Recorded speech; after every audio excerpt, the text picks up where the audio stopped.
Hi, everybody. Welcome to America's Podcast. I'm your host, Donald Ledesma. Welcome to today's show. Yeah, it's going to be a good one, man. I hope you guys are enjoying this content. You know, it's a little different. Yeah, it's a little different.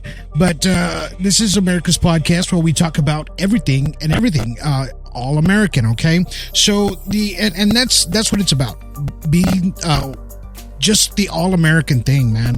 Whether it's business, financial, family, political, anything that has to do with America and America's values, that's what this show is about, man. And I want you guys just to understand, you know, this is the concept that we got here going.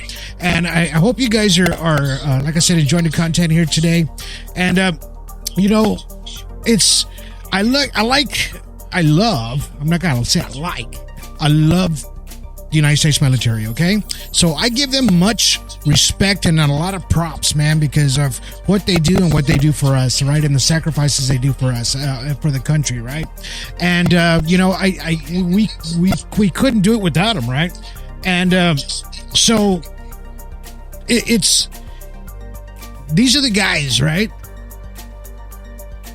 We have the Army, the Marines, the Navy, the Air Force. Now we have Space Force, the Coast Guard, and even the National Guard. We have to give them a lot of props, man, for what they do in America, right? What they do here today. So, you know, and they protect us from a lot of dangers and things that are out there, right? That could, you know, potentially be harmful or to the United States. So, and I give them a lot of props. And I'm going to tell you why here in just a second. So, I was fortunate enough to go out and visit the USS Kingsville. I don't know if you guys have seen this ship before, but man, this is an amazing, amazing ship. You know, you got to see this. This ship has you know, it's stocked with weapons and all kinds of good stuff. And missiles, but it's state of the art. This is the state of the art, and it came into down here in Corpus Christi, where I live, right? And it did its thing, right? It came in, and it was able to. You know, they were able to crescent the ship here under the harbor bridge here in Corpus Christi, right? So there was a film crew that was actually doing a live filming of this ship as they were doing the crescenting and everything, and I was fortunate enough to take part in it, right?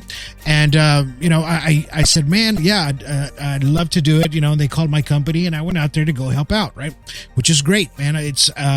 It was a great experience for me to do, you know, and you know, I took a few photos while I was out there. So, you know, it was, you know, they treated me with so much respect out there, right? So I was the cameraman out here. As you can see, that we have a brand new bridge that we're building it back there, and you know, this is an amazing ship, and I was, like I said, fortunate enough to go and be there and witness this whole account as it took place, right? Love it, man. Absolutely love it. You know, I mean, you can't beat it with a stick. You know, it was a great experience that I was able to do, and I'll never forget it. And that's why I just love the military. I love what they do. Like I said, my son's in ROTC. He's getting up there. You know, my stepdaughter, she was in the Navy. You know, and we're so proud of what they're doing. Right? It's because they want a future, right? And this is what it's about, of having some sort of a future as well, right? And I really love that, and about what it's all about, right?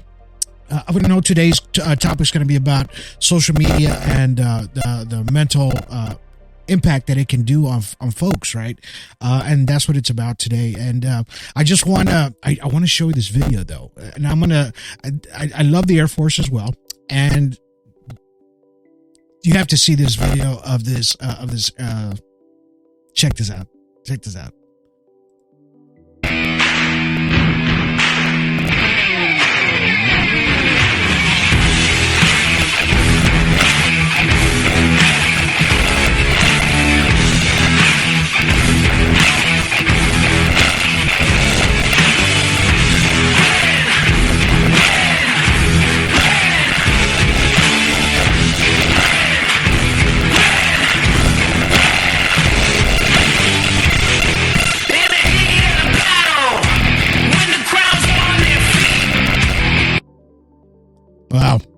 That was so cool, man. I love that. It's I'm glad I get to. I saw that video. I said, "Man, I got to put it on the show today. I got to put it on the show." Because those guys, they do a lot, for our skies, protect above our heads, right? This is what they do, and it's just an incredible job that they do with these airplanes, F-18s, Hornets. They just fly everything out there, right? And I give them much respect of what they actually do, right? And let me just show you just one more video of this ship that I was filming out there. I just want you to see the scale of it, and just to check this out.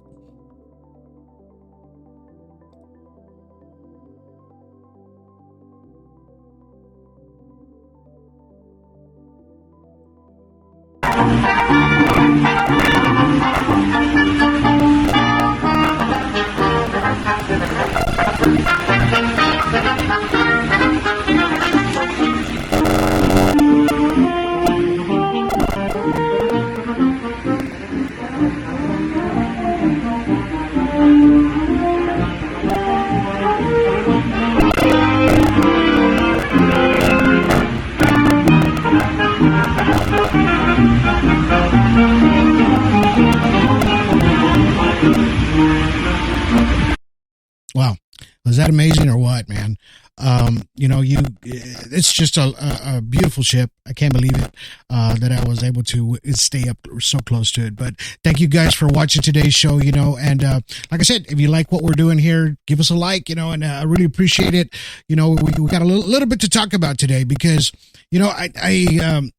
don't you just hate when people are just constantly on their phones? Hey, I'm guilty of that. I do that myself, right? So my wife always tells me about it. Hey, man, you're always on it. Man, put that thing down. I can't help it, because I'm constantly just marketing and doing everything I can, right? And there's a lot of people that actually do this, and it can actually affect them in a mental kind of way, right? To where it gives you a sort of a depression in a sense, right? And and we see it all the time, these kids, they just want to be these influencers, and these applications make them look like they're not really, with these filters, and it's like, I wish I would look like that, or I wish I was that way, or whatever. And it kind of gets you in a sense of a depression that, these kids, that they want to look this way, right? And then they start changing their features, and they're going to a mental stress, right? Because of it. Most people don't think that happens, but it does happen to a lot of folks. And the numbers don't lie. It's out there, man. It's out there that this is exactly what happens to them. And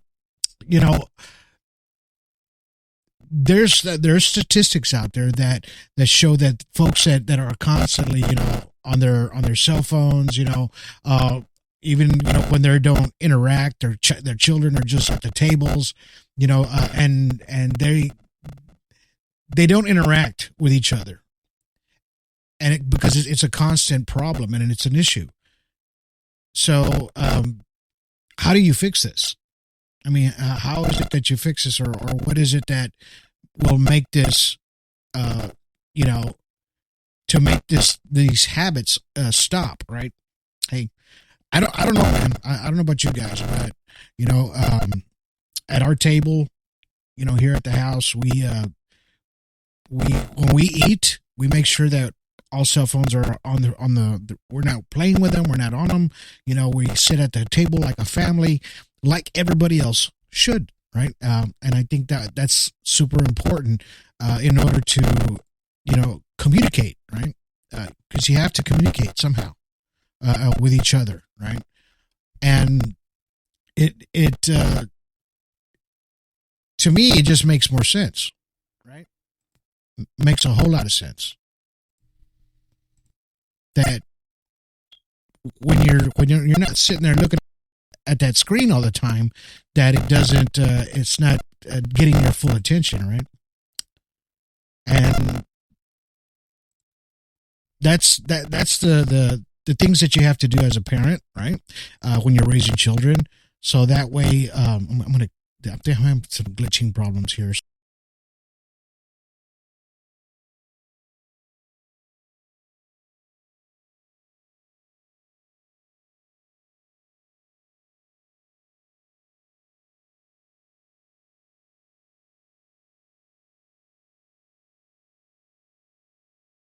because the kids are not able to pay attention. There it goes. I'm sorry, I had to fix that real quick. Because they're not able to focus on what you're saying at the dinner table, things like that, right? And everybody, this is what I see every day.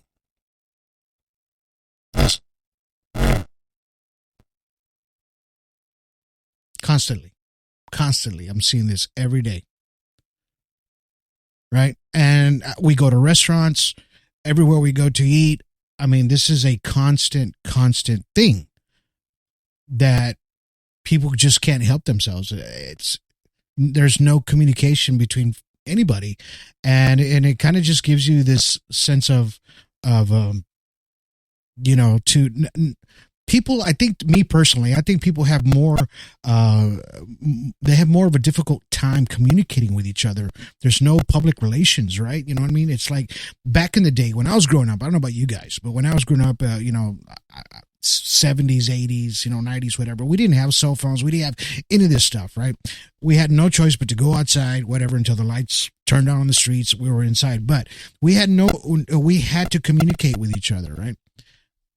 And that's what it was about communication. We had many friends, just constant. It was, we didn't have the cell phones and things like that. Not till late 80s, early 90s, right? Till all that stuff started coming through.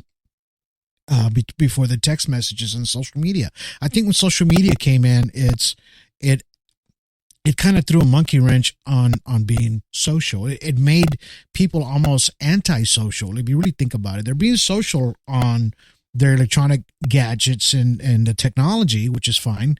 But when it comes to face, that's the antisocial. They're not able to communicate, right? And they have social skills that it took my son, I don't know, about 4 years to to actually be able to talk to somebody, because we had to get him out of that to learn how to communicate, right? And this is what people do, and this is what you have to do. So and then you have social media and depression, which these categories are the percentages of what happens to people after a long period of screen time, right? And this is ages at the very bottom. If you look at the ages from 0 to 8, it's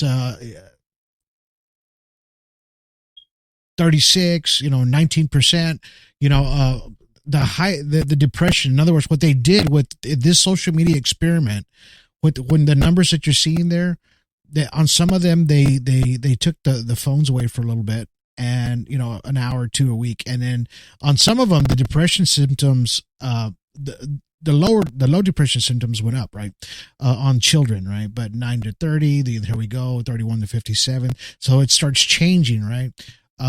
Because I think it's the screen time, man. The more that you're on there, it's like the competitiveness of what you're seeing other people, right? And they're happy and all over social media, and you think, man, I want to live that life, right? And it gets you more depressed because of it, right?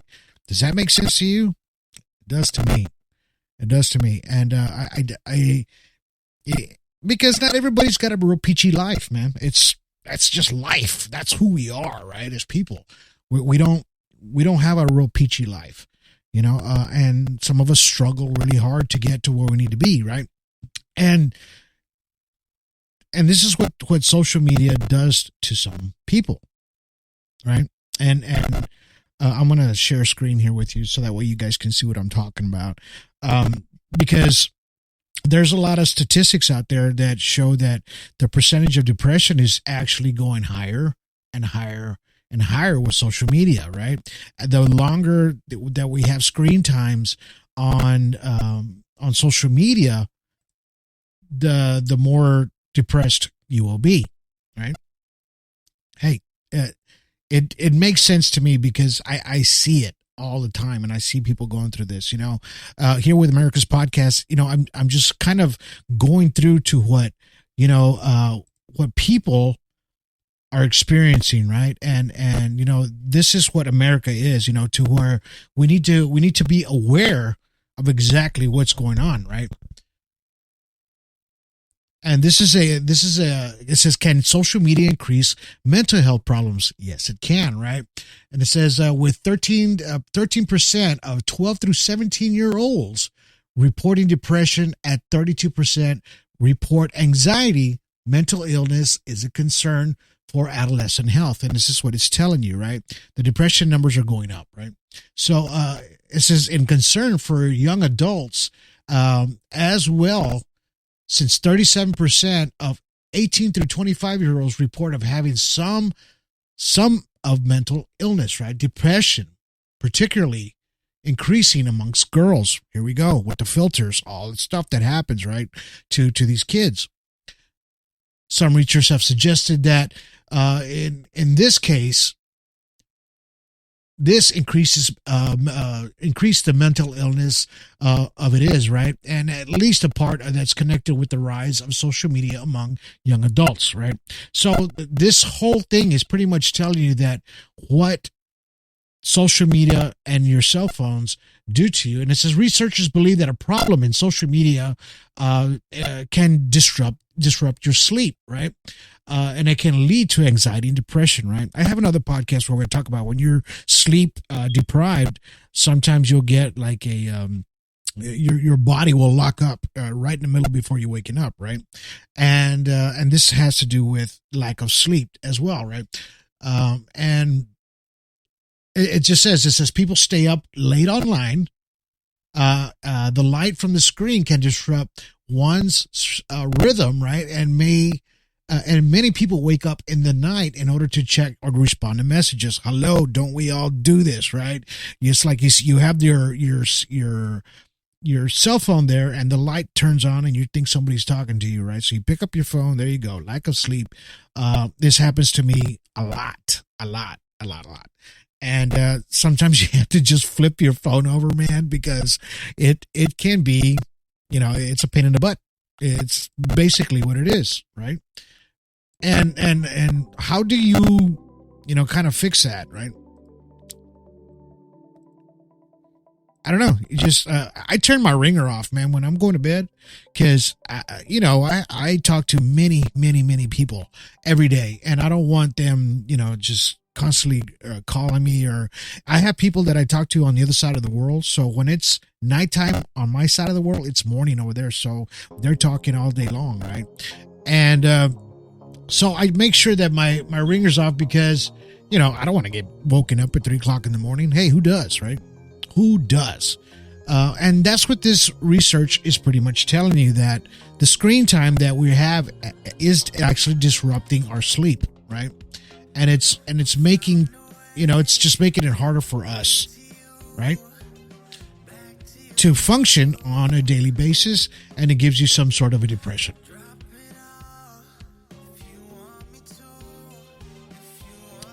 And like I was talking about girls, it just with those filters, and then it makes girls want to change their bodies and lose weight, and a lot of times these young girls end up getting to where they're extremely too skinny, they get sick, and then they start getting more depressed because of these filters and things that we have on social media that make us look like we're not, right?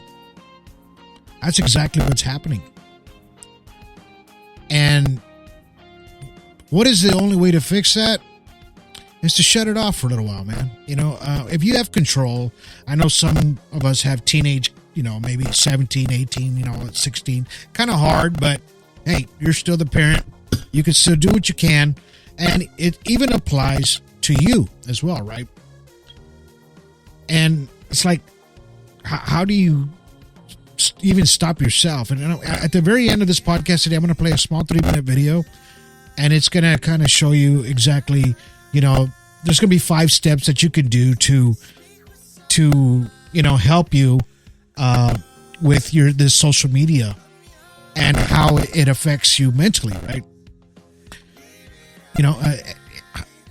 I don't know. Do you guys have an issue with this? I do. I mean, I see it every day. Like this screen you're seeing right here. This was a social experiment, right? It said experiment with students who had their social media use limited, reported less depression, right? It says students were split into two groups, one which was asked to limit their social media use, right? This is just for a month. This was only for a month. At least in the study, both groups reported similar levels of depression. By the end of the study, the researchers found that those who assigned to limit their social media had significantly lower depression score than the others who didn't, right? So what is that telling you? That just gives you the whole answer right there to everything, right? That's it. You know, you got to get off the phone every once in a while, right? You know, and if you guys know something different that has helped you, hey, call me right now. Call me. This is a live podcast. You guys can chat with me on the phone, and you know, we'll bring you out right now if you want to, you know, get on the podcast. I'm going to throw my number right at the bottom. It's 361-317-2711. 361-317-2711. Give me a call, man. And, you know, if you want to be on the show, put you up for 5-10 minutes. We'll talk. You know, if this bothers you, you know, as far as the social media with adolescents, even older people have this problem. You know, I do too. You know, when I read this, I'm like, oh, that's me. Oh, that's me. You know, and sometimes you just don't realize that there's an issue when there is an issue, right? Hello, you know, that there's going to be an issue there. So, I just, it's hard for me to tell people, you know, you can't really tell people what to do, but if you notice that some people have more anxieties or depression, maybe, and if you notice that they're on the phone like 24/7 or constantly on their cell phones, maybe there's an issue there. Maybe that's the issue. Really, in reality, right? That could be it. You know, and how do you fix that? Right? Just kind of make them aware of what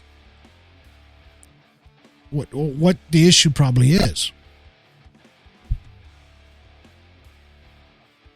And as for the kids, you know, it's like I said before, every restaurant we go to, man, there's big families, usually at the big pizza joints, you know, big, large tables, and you see the kids straight ahead. They get their tablets. Here they are. They got them sideways, and the parents are talking, let the kids play the damn tablets all day, and there's no interaction. It's just, you know, I don't think that's a good thing, me personally. You know, it makes it more difficult to communicate with your children, especially when in an environment like that.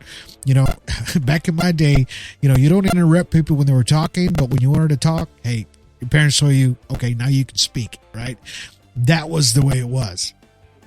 Now, you know, everybody just kind of talks out of context. You know, the kids, they just say whatever they want whenever they want to interrupt, you know, without any consequences, right? Hey, I don't know, man. I see that more and more every day. Can it be that we're just so stuck in this technology that we don't realize what exactly that we're doing, you know, because maybe we're busy. Hey, this is going to keep them busy for a while. I get that. I get that too, you know, but at the same time, I think you're doing more harm than you're doing good, when this is happening, right? The constant. Nobody's interacting. And that's the hardest part of everything. That I believe more people should just put these phones down, especially at the dinner table or lunch or whatever, and just interact with each other. It just makes more sense. You know, my brother-in-law there in New Mexico, when we would go over there, that was his rule. We sat at the table to eat dinner with him. Hey, he even told me, hey, put your phone down. We're going to eat. And I'm a grown-ass man, right? But he told me anyway, right? And I put it down. It was respect, right? This is what we do, and I believe as us, America, we need to learn how to control this issue just a little bit more, because I believe that social media is getting people more depressed. It's like, I don't know, it's like constantly watching bad news every day, just bad news, and you think that the world's going to collapse and fall apart, right? And if you read a good book every day, something happy story, put your phone down for a while, your mind gets eased up from all that, negativity, right? And I just think that, maybe that's what we need to do sometimes, just put the cell phone down for a little bit and concentrate on just you, really, in reality. Concentrate on you and concentrate on the people around you. I'm like an exit phobe. You can ask my wife. Everywhere we go out to eat, I sit down. Everywhere I sit down, I have to know where my exits are. So I never sit with my back towards the front door. I'm always facing the front door. I'm always thinking the worst. I don't know. That's just me. But I always know where my exits are. When we sit down, I always tell everybody, know your exits. Know your exits. Because we live in a different world now. A world that, that doesn't really make sense anymore of the ugliness, really, in reality, what happens in the world, right? So, and it's unfortunate that we have to be that way, but I am that way, right? And that's my phobia, in a sense. And I get scolded about it a lot of times, but I'm like, hey, no, man, I need to know where my exits are. I need to know everything, because you never know, man. You never know.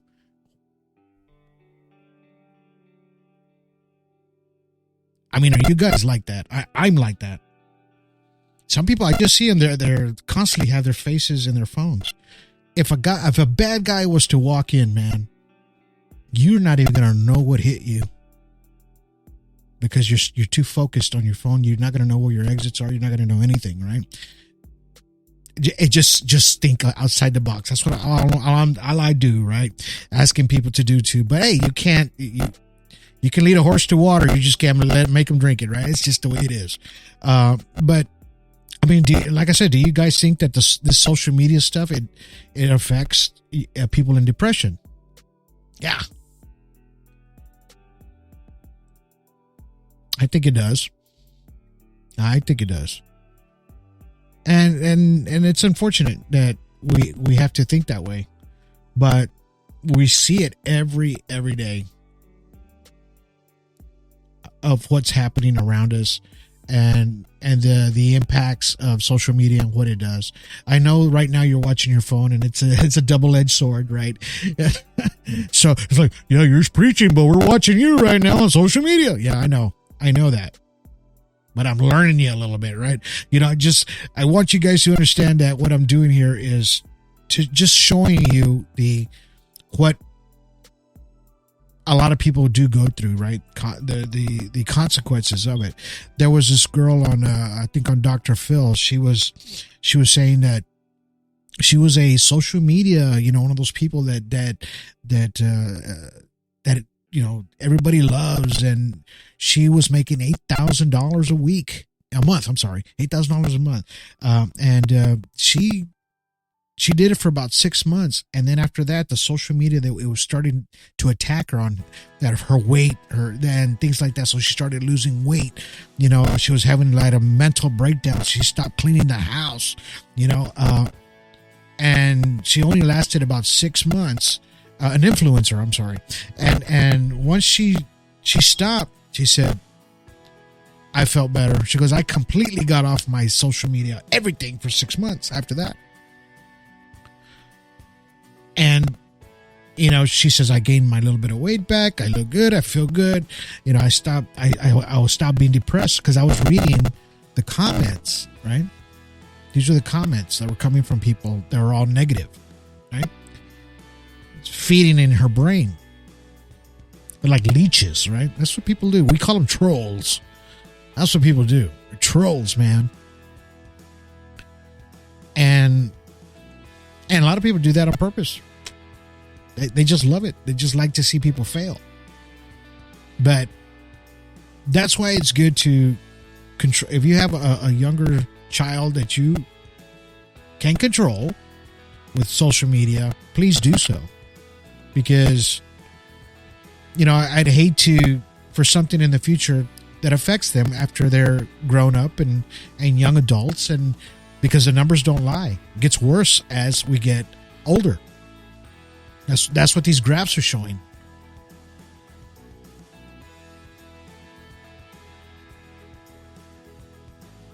You see the red there? The percentages, as you go older, it gets higher. So, because we don't look the same anymore as we did in our 20s or, whatever. And we start seeing all these apps and everything that's put in our face, and we start getting depressed. So, hey, it makes sense. It makes sense. And, don't ever think that, you don't ever put yourself in that position to where you think that I wish I looked like that. Hey, we all do. But you know what the reality is? Just kind of look at yourself like, hey, we age like fine wine, right? Is how I say.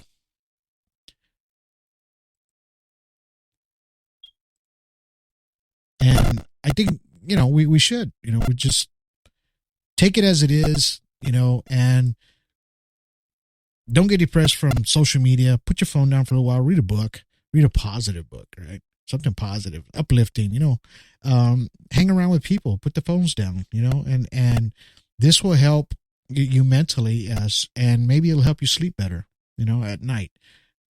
As it does with me sometimes, it's like, what? Sometimes you got to put that phone down, man, just in order to sleep.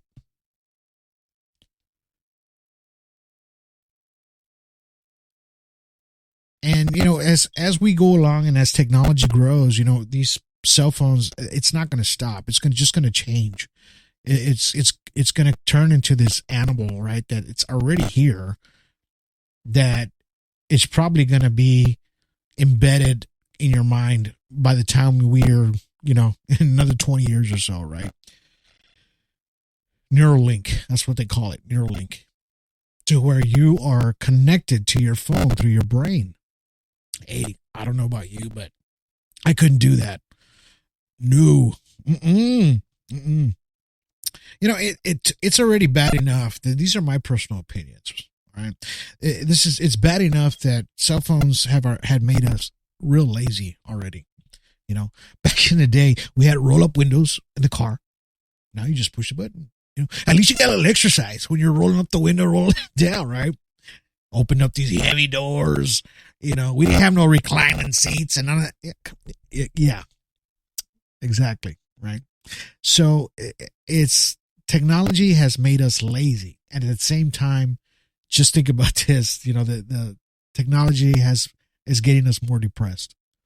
Hey, but only you can change that, right? Only you can change that. As an American, and here with America's Podcast, I want you guys to be, strong-minded. You control this. Don't let it control you, okay? That's what it's about. Don't let it control you. Just like everything else that's out there. You are in control.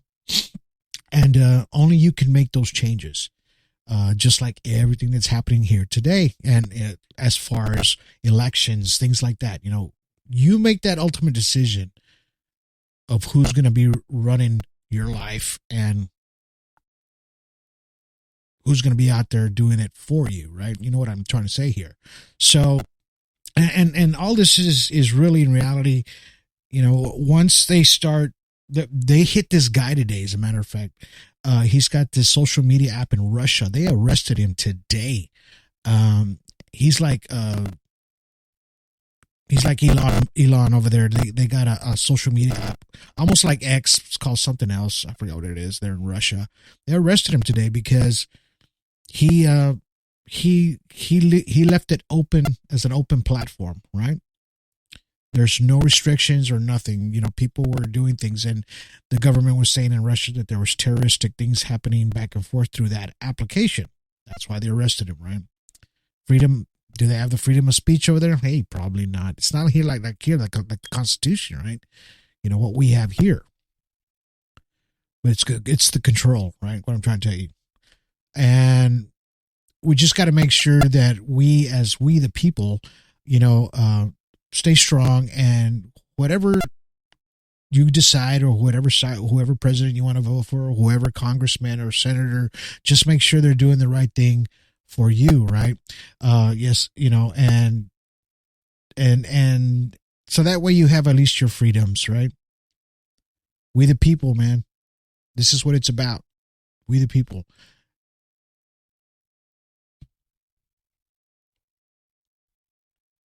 You don't get any better than that, man. Being free, First Amendment, Second Amendment, all that good stuff. Of course, this is how we come together as Americans, right? Regardless, we can agree to disagree on any topic or whatever it is, but you have the right to say what you want. And this is what this podcast is about. You can say what you want. I'm not going to scold you. I'm not going to say. I'm going to let you say what you want, as long as you're, respectful about it. That's why that phone number down there is ticking away, so you can call. If you want to call in and speak your opinion, bring it on. That's what it's here for. But we'll get back to the social media thing. Let's make sure that we keep that a little bit in control. We control that, right? As far as your personal stuff, your cell phone, everything like that. When you're sitting for dinner or going to a family function, or even a church. Yeah, church, that's a big one. People that go to church, turn them off, man. Don't let the kids sit in there playing on cell phones, and pay attention, be respectful. That's what it's about. And I hope you guys enjoy the content here today. If you really like this podcast, give me a thumbs up. I'm trying to next man, it's just I don't know what's going on with my sound here, but next podcast I'll be getting up here pretty soon. And I hope you guys, like I said, put them cell phones down for a little bit, read a book, enjoy your day with your family, go out and have a good time. Put the cell phone in the pocket. If you know that somebody that's depressed, tell them, hey, man, if they want to hear it, if you have control of it, control it. If not, all you can do is say, hey, maybe you can suggest. And that's what America's about. You can do the suggestion thing. It's your freedom of speech, right? You can do it. You can say what you want, man. Nobody's going to do nothing. They might get upset. They might get angry with you, but it's okay. It's all right. All right, guys. So I'm going to go ahead and let you go. You guys can watch this 3-minute video, 5 steps on how to just put your cell phone down for a little bit. I'm going to whisper a little bit. That's not like it. Anyway, so let's go ahead and watch this quick video, and that way you guys can see what I'm talking about here. All right, here we go.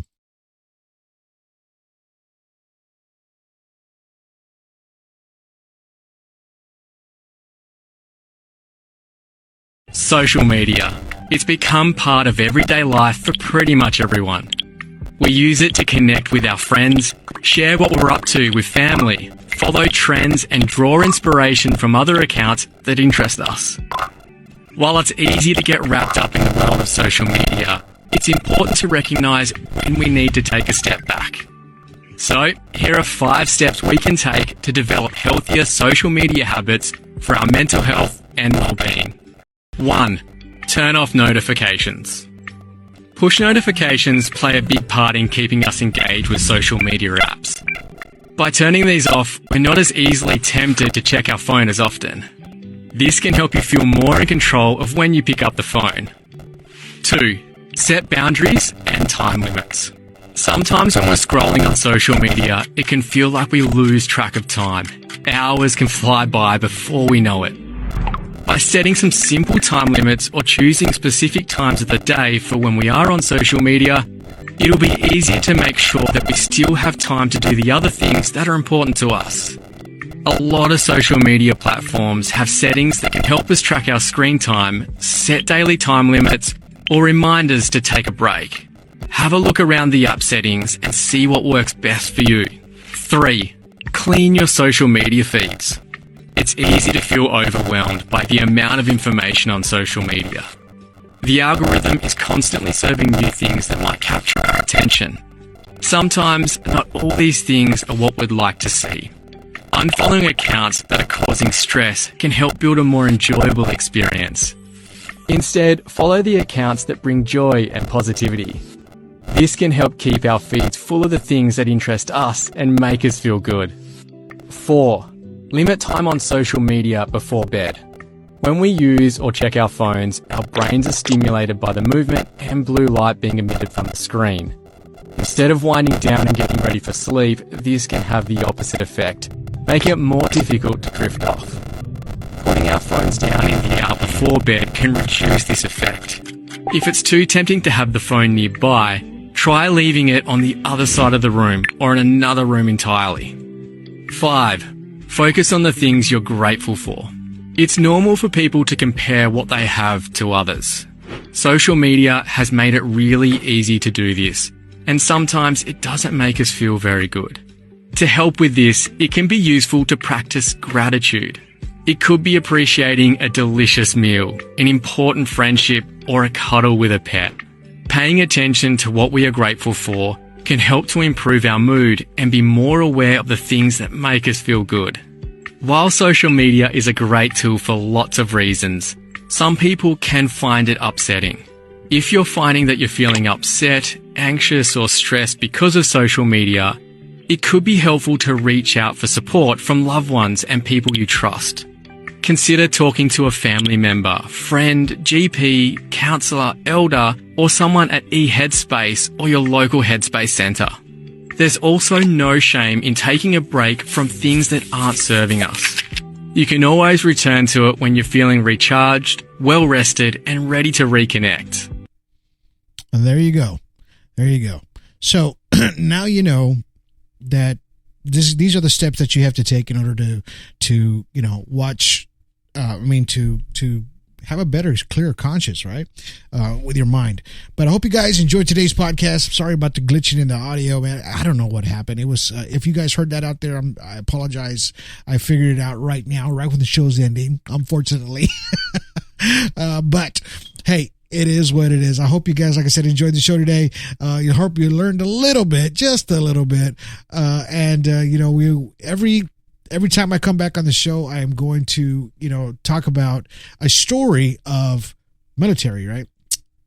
And one of these branches is going to get a story, either at the beginning, at the end. Today, we're going to be talking, we're going to let the Air Force end it today, right? And I hope you guys, like I said, are having an amazing day, and I hope that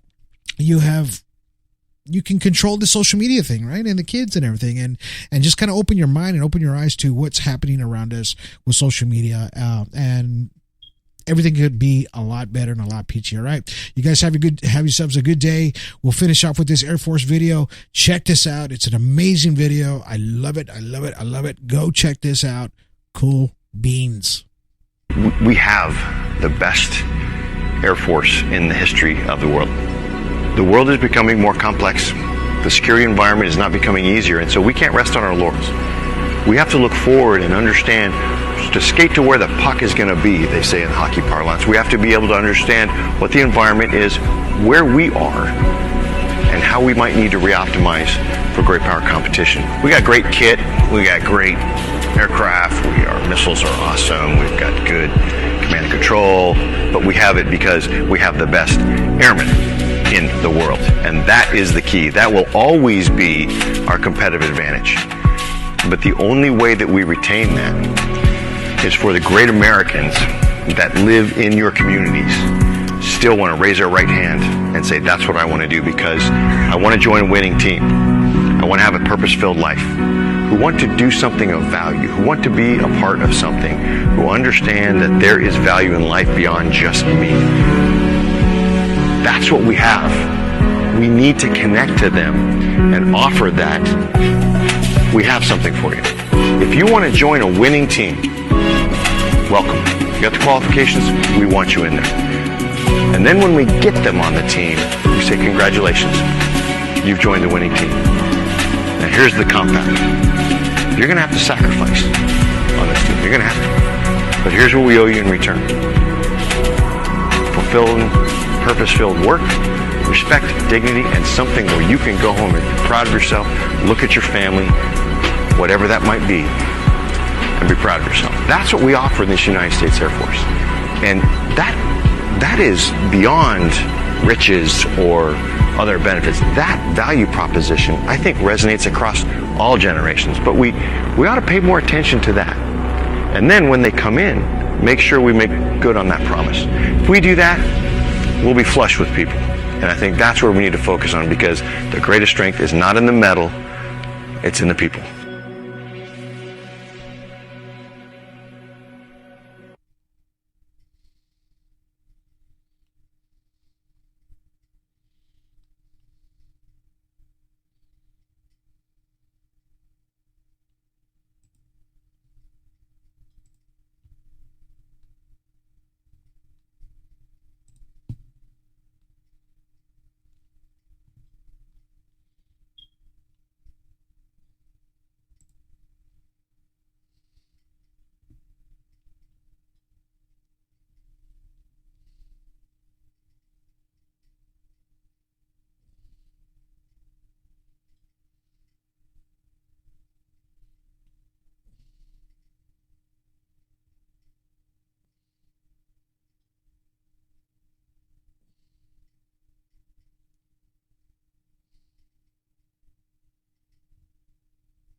Check 1 2.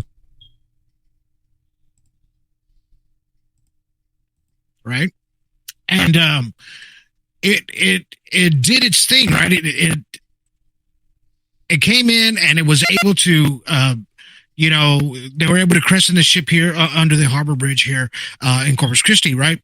So there was a film crew that was actually doing a live filming of this ship as they were doing the crescenting and everything, and I was fortunate enough to take part in it, right? And I said, man, yeah, I'd love to do it, and they called my company and I went out there to go help out, right? Which is great, man. It was a great experience for me to do, I took a few photos while I was out there. So, it was, they treated me with so much respect out there, right? So I was the cameraman out here. As you can see, that we have a brand new bridge that we're building it back there. And, this is an amazing ship. And I was, like I said, fortunate enough to go and be there and witness this whole account as it took place, right? Love it, man. Absolutely love it.